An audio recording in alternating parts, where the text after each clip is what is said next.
নমস্কার, আমি মালতী বিশ্বাস। এবছর আমি এমএসসি নার্সিংয়ে অ্যাডমিশন নিয়েছি Murshidabad medical college and nursing and হসপিটালে।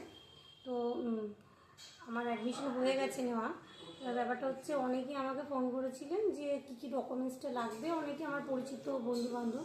তো আমি বলে দিচ্ছি, মোটামুটি এগুলোই নিয়ে আসবেন, কারণ সোমবার তো লাস্ট ডেট।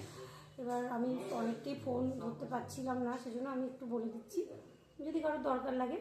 প্রথমে হচ্ছে অ্যাডমিট কার্ড অবশ্যই নিয়ে আসবে, অরিজিনাল জেরক্স, তার সঙ্গে র্যান কার্ডটা নিয়ে আসবেন, আর এজ প্রুফ ডকুমেন্টস, মানে এটা মাধ্যমিকের অ্যাডমিট কার্ড হলেই চলবে, আর তাছাড়া জন্ম সার্টিফিকেট হলেও চলবে। আর অ্যালটমেন্ট লেটারটা, ডোমিসাইল সার্টিফিকেটটা কিন্তু জেনারেলের ক্ষেত্রে অ্যাপ্লাইড হলেও চলছে, কিন্তু ওবিসি ব্যাকওয়ার্ড কাস্ট হলে অবশ্যই আনতে হবে।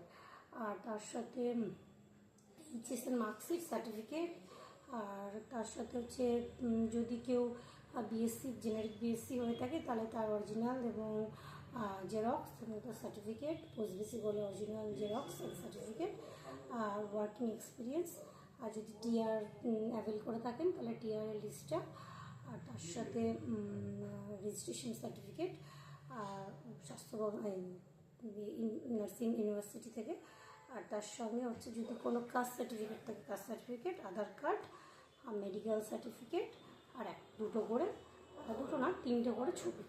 তো এইগুলো মুর্শিদাবাদ মেডিকেল কলেজের জন্য লাগছে, যদি কারোর দরকার লাগে এগুলো নিয়ে আসবেন। এগুলোই আপাতত, কলেজ টু কলেজ ভ্যারি করছে। তো সোমবারের দিন যারা আমাকে ফোন করছিলেন একটু দেখে নেবেন। Thank you.